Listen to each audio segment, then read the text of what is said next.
Happy Tech Tuesday, I'm Melanie Moron with UF Innovate, and today we're here at the lab with NysnoBio, and joining me to talk about Parkinson's disease is Jennifer Johnson, CEO and founder. Jennifer, thank you so much for having me at your lab. Oh, thanks, Melanie. Nice to talk to you today. So what is NysnoBio?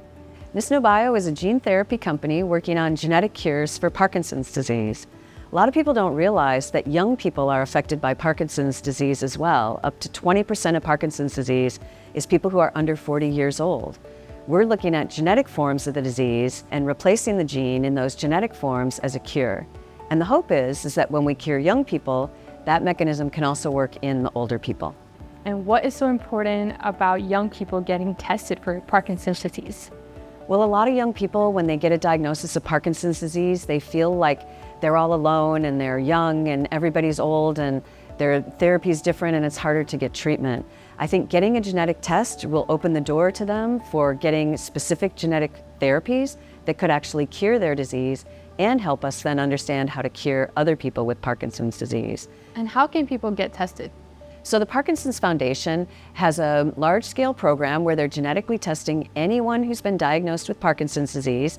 You can go to the Parkinson's Foundation website.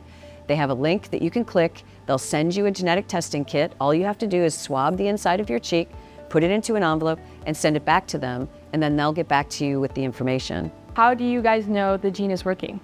So when we deliver the gene, when you put something in the brain, we can't just take a biopsy, obviously, of the brain.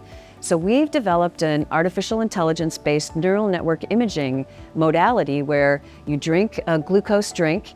It then shows in your brain where is that glucose energy being used. And we can see in normal people or healthy controls, they use their glucose a certain way. But when you start to lose neurons in Parkinson's disease, other parts of the brain start to compensate. And so when we do an imaging of a Parkinson's patient, we can see they're using a different pattern.